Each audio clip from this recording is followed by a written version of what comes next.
Bien-aimés dans le Seigneur, bonjour. J'ai dit ce matin du déluge à la montagne, juillet 2026, inaugure la saison des grandes victoires. Chacun de nous porte des visions, chacun de nous porte des projets. Malheureusement, vous êtes face à des moqueries, à des brimades, à des mépris. Et certains sont arrivés même à vivre, ils vivent l'isolement alors que je parle. Et pire encore, d'autres qui ont osé annoncer de leurs projets sont en train de vivre les ridicules même de l'œuvre qu'ils ont eu comme vision. Sachez-le, lorsque le Seigneur a voulu élever cet homme qu'on appelle Noé, pour le faire sortir de cette terre de médiation, c'est-à-dire dans la vallée, pour le faire asseoir dans la montagne, Dieu va provoquer une destruction totale. Et cette destruction totale, c'est ce que nous appelons le déluge. Bien-aimé, chaque élévation, lorsque le Seigneur veut changer le modèle, il commence par refondre parce que nous sommes comme de l'argile entre ses mains et il peut lui donner la forme qui convient. Lorsque la première forme ne convient pas, il change la forme. Il va te donner la forme qui convient. Et pour Noé, il va envoyer ce qu'on appelle les eaux du déluge parce qu'il voulait former quelque chose de pur, un homme propre sur lequel il devait répartir sur de nouvelles bases. Voilà pourquoi l'eau du déluge va venir. Et aujourd'hui, nous nous posons la question, l'eau du déluge, c'est quoi? L'eau du déluge, pour nous, représente ce qu'on appelle les chaos sans nom, la pression de l'isolement, la conséquence du jugement. Vous voyez? Mais sachez-le que cette eau-là n'est pas ton adresse. C'est juste un transport que le Seigneur veut te faire prendre pour te sortir de la vallée et te faire asseoir sur la montagne. Car la Bible dit, nous sommes comme un peuple, nous sommes une ville bâtie sur une montagne dont on ne cachera pas. Nous sommes dans Matthieu chapitre 5. Bien-aimé, sachez-le que ce que tu as connu comme isolement, ce que tu as connu comme mépris, moquerie, ce que tu connais comme ridicule, a un rendez-vous d'arrêt. Et le rendez-vous d'arrêt, nous l'appelons la montagne d'Arara. C'est comme ça que le Seigneur va transporter cet homme pour le déposer jusqu'au mont Arara. Toi aussi, tu n'as vu que de l'eau autour de toi depuis janvier jusqu'à juin et les choses ne pouvaient pas avancer. Mais Dieu marque un rendez-vous en ce mois de juillet. Il dit, voici le temps de s'arrêter. Et pour cela, Dieu nous donne 3 grandes lois de victoire que nous allons expérimenter. La première loi, c'est du déluge même, qui annonce la loi du temps, où Dieu va achever quelque chose de spécifique. Et cela est dans le symbolisme du chiffre 7. Le chiffre 7 signifie l'achèvement, le sabbat, le repos, la fin d'un cycle. Dieu ne tourne pas en rond. Noé ne choisissait pas la date, ou il n'a pas choisi la date.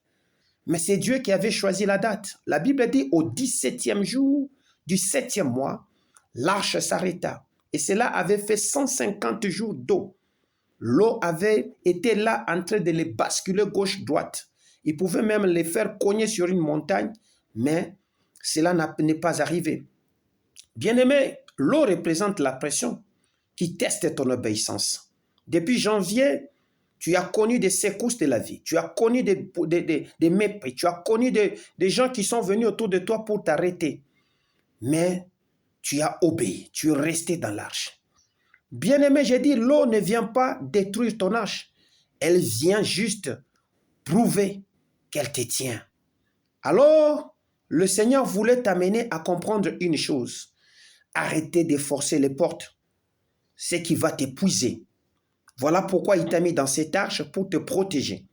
Car c'est lui qui gère le calendrier. Le calendrier de la réussite est ordonné par Dieu. Et au 7e mois, le Seigneur va faire arriver cet homme sur une montagne parce que c'est là notre demeure. Et il ordonne aux eaux de se retirer. C'est comme je te dis maintenant, les eaux de la destruction, les eaux du mépris, les eaux de l'isolement, les eaux du ridicule, les eaux des échecs, en ce mois de juillet, s'arrêtent parce que la date a été arrêtée par Dieu. La deuxième des choses, ou notre deuxième loi, c'est à la montagne qui définit la loi du positionnement. C'est-à-dire, c'est Dieu qui t'élève. La Bible me dit, l'arche s'arrêta sur le mont Arara. C'est-à-dire quoi? Dieu a demandé à l'eau de se retirer. Et c'est comme ça que Dieu dit à tes problèmes de se retirer. C'est comme Jésus qui disait à Satan, retire-toi de moi. Parce que la montagne représente le niveau de Dieu. La montagne représente le niveau de la consolidation, de la sécurité. Et Ararat représentait le renversement de la malédiction. La hauteur qui a englouti le monde devient le socle qui sauve Noé. Ce qui t'a submergé deviendra en ce mois la fondation qui t'élève. Voilà pourquoi les eaux ont soulevé l'arche bien plus haut. C'est-à-dire ces mépris, ces brimades, ces échecs t'ont permis de monter encore plus haut. Car il est écrit, mon serviteur s'élèvera, il montera encore bien plus haut. Voilà pourquoi j'annonce une grande victoire. Ton problème devient ton marchepied. Tes eaux de 2025-2026 porteront ton témoignage. Et tout ce qui t'avait noyé devient une marche sous tes pieds. Voilà pourquoi tu montes en altitude maintenant. La troisième loi, c'est l'arrêt. La loi du repos, où Dieu pose l'ancre. L'arche s'arrêta. En hébreu, nouak. Nouak signifie repos, dépôt, cessation. Après le mouvement, Dieu donne le repos. La saison où tu ramais, tu luttais, tu forçais. Le Seigneur dit, ça s'arrête maintenant. Pourquoi? Parce que la saison où Dieu stoppe le combat a commencé. Ta plus grande victoire en juillet est de reconnaître le stop de Dieu. L'arche qui bouge ne bouge plus maintenant. L'arche s'arrête et devient ta maison.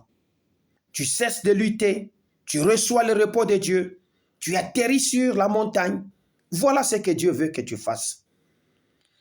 Bien-aimés, sachez-le que Noé, dans Genèse chapitre 8, va sortir de l'arche. Genèse chapitre 8, verset 20. Et la Bible me dit, il va bâtir un autel avant de manger, avant de planter. La loi finale, c'est qu'on ne descend pas d'Ararat sans laisser l'adoration. Si ta victoire ne produit pas de reconnaissance, tu vas redescendre dans l'eau.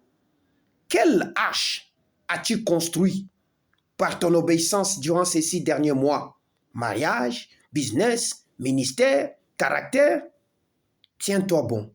L'eau te soulève. Pas pour te couler, mais pour te positionner. Ce que le Seigneur veut, alors que nous allons sortir de l'arche maintenant, c'est que nous puissions construire ce qu'on appelle l'autel. Père, en juillet 2026, que ton ordre tombe sur les eaux de chaque vie ici. J'ordonne maintenant que l'arche de destinée s'arrête sur sa montagne d'Ararat.